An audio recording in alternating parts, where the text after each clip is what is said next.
Bazaar Morning Call. Broadcasting live from the CNBC-TV18 Motilal Oswal studios in Mumbai.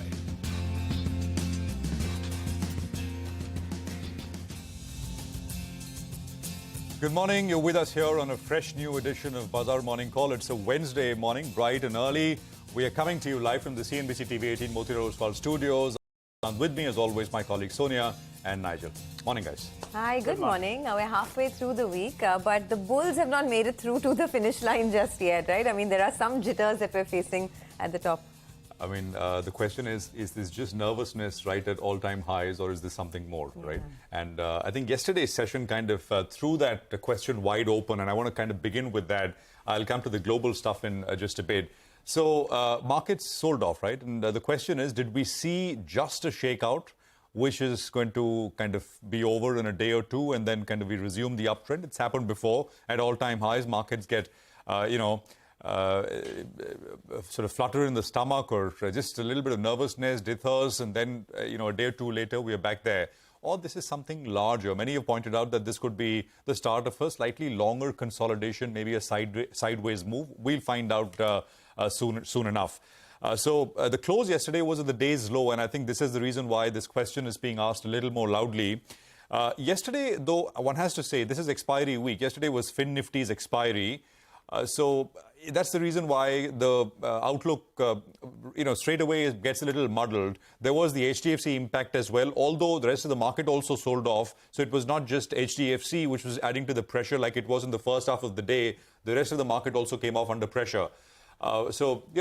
Because of these two factors and the fact that there was the expiry as well, the question is, I would say that we need to wait for a day or two for more clarity to emerge in terms of the immediate direction that the market wants to take. It's entirely possible that this is not over on the move higher, that, dips at some point will be bought, but it could also be the case that we have a day, two, maybe a slightly longer consolidation before the market starts to do that.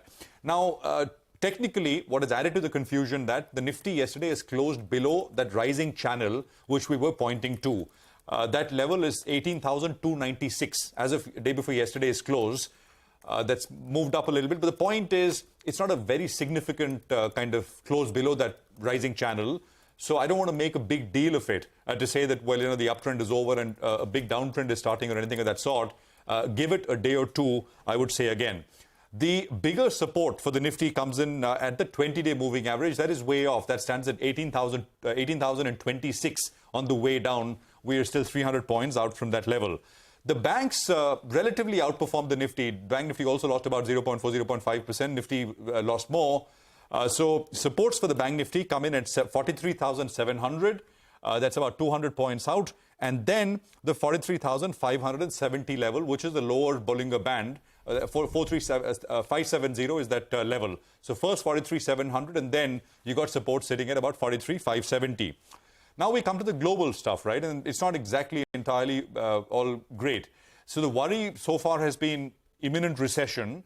And overnight, we saw a bit of a change in theme and higher for longer. Higher interest rates for longer. That kind of conversation is coming back into the chatter, coming back into the market conversation in the US. And the reason for that is the data which we got. We got three sets of data points. The most important was retail sales, which, according to many economists, is stronger than expected. So consumer is in pretty good shape in the US. We had the industrial production numbers, which pushed back against this imminent recession narrative. And you also had housing numbers which came, which kind of says that housing should be okay going forward. And that's the reason why we saw some sort of rate cuts, which the market was pricing in by the Fed being priced out, and rate hikes being priced back in.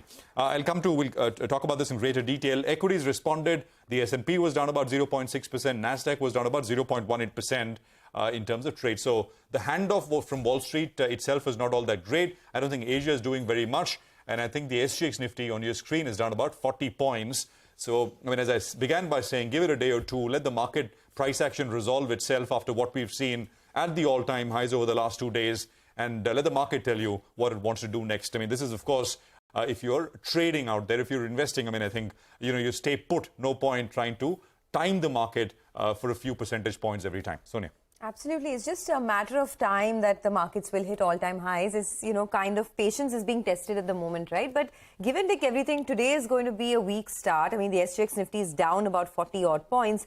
Given that we've had weak global cues, our own markets could also open on the back foot. But remember, a lot of the damage was done yesterday. So yesterday was a weak session. This 18,300 to 18,400 level is something that the market is facing a resistance at. 18,400 was the high that we hit on Monday as well. So that could be a bit of a sticky zone, over the next few days until we get some positive trigger. For the global markets, as I said, the Dow was down about 300 points yesterday. It is this whole debt ceiling issue as well that's, nagging the market a tad bit. The Treasury Secretary Janet Yellen reiterated her warning that the government needs to raise the debt ceiling immediately. Otherwise, there could be some defaults as early as the 1st of June. So that's something that's playing on the market's mind and perhaps could keep a lid on the market's gains in the near term. Even in our own markets, we had some selling coming in from domestic investors yesterday, almost 900 crores or so. FIIs, though, continue to be buying. It's the 14th straight session that FIIs have been buying. So that money is coming in thick and fast. In terms of the data, there's a couple of things that I'm tracking. Globally, the retail sales were weaker than what the street was expecting in the US. So a couple of things that the street will watch out for over the next few days. Today, there's data on housing starts, building permits. There's some retail companies like Target that will be announcing their numbers, so all eyes will be on that. And back home, we are at the fag end of the earnings season, but we're getting some big earnings. Bharti Airtel's numbers were a bit on the mix, bit mixed this time around. So the revenues were below estimates, but the margins were a beat. And it was the lower India mobile business that really hit the revenues this time around. So that's an ongoing theme across most of the telecom companies in this quarter. So that's a stock that I'm going to keep on my radar as well. But give and take everything, I think that, the 18,400 level has become a bit of a ceiling for the market. We'll need some kind of, big trigger for this market to take it out, perhaps. Well, that's right. Sona, yesterday was a weak trading session, but the HDFC twins, that was a technical factor in there because they went ex-dividend. And also the majority of that fall yesterday, we ended at the low point of the day, came in the final 30 to around 45 minutes odd. So if you pull up the intraday chart of the Nifty as well as the Nifty Financial Services Index, you'll see that, in fact, both of them, they ended at the low point of the day. And when that happens, that's telling you that is expiry related because the Nifty Financial Services Index, that played out the weekly expiry in yesterday's trading session. But getting to trade setup then, on the fall that we're seeing on the Nifty Bank itself, I'm not very, very worried because there were no big shots that were added out there. In fact, there was some unwinding of long positions on the Nifty Bank. The Nifty Bank, well, it should continue to lead unless, of course, we have a shocker that comes in from SBI whose numbers are there in the next couple of sessions. So, that's one point. If you need to move higher, the Nifty Bank needs to perform. And if yesterday wasn't a trend reversal, then we should see some bit of a bounce back. Given that we're off close to around 150 points from the highs, the SGX Nifty suggesting we gap down 40-50 points out, then maybe we see a bit of a bounce back from the lows of the day. The FIs, they added shots, 2 shots for every long position, and now the short positioning is added on 51%. On the option side, the 18,400, 18,350 call, well, they were getting written very, very aggressively. So at higher levels, we'll see some supply that's coming in there. But the put writing now, it's, moved to around that 18,150. There was some sense of buying as well at that level. So let's see how that one goes. But one trigger for the market, I think, which has been proved right over the last many, many sessions, is once the PCR moves to around 1.35 odd, you see a bit of a pullback. That's what happened yesterday as well. But it's cooled down now to sub that 0.9 odd mark, which brings us to the levels. You need to buy closer to around 18,150 to around 18,200 because that's where support lies. And on the upside, the recent high, which is at around 18,459, that's the resistance zone. The bears will be looking to defend that mark. On the Nifty Bank, 2 strikes were very active, 44,000 call and the 43,500 put. So going by those data points, well, you have a resistance zone. 44,250 on the upside, that's a bit of a resistance. On the downside, 43,400, in fact, that's the crucial level. The SGX Nifty suggesting a bit of a pullback. After yesterday's fall, well, I think at some point of time during today's session, risk-reward will favor the bulls. So let's see how this one goes. Right. That's the sort of overall picture as far as markets are concerned. Before we go any further, let's quickly tell you what's lined up here in the first half hour of the show. We get you updates from markets across the globe. Adrian Movat of Hong Kong SAR will join us to discuss what he's making of things. Adrian is back after a while on the program, so you don't want to miss that. Our research team will get you the top 10 stock ideas for the day, results, non-results, lots lined up there. At 8:30, we have Devin Choksi of KR Choksi with some fundamental stock calls and his view on stocks which will move today. All right, well, lots happening on the show actually in the next 2.5 hours. So let's start off with a comment coming in from Gautam Dugar of Motilal Oswal, who says that the market should remain range-bound until any new catalyst emerges. He also says the market has digested the Karnataka elections well. However, due to the results, the central government may be forced to give out freebies and subsidies in other states. And if this becomes a model, this could create a fiscal challenge. At the moment, it is an academic threat, but if it becomes a norm, it could affect the fisc. He says they continue to like consumption, auto, banking, and large cap technology stocks.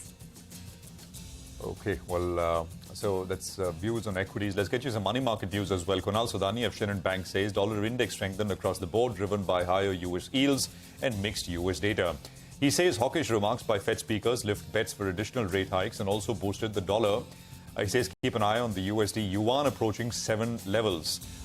For the dollar index, he says the 100-day moving average hurdle of 102.9 can prod the bulls.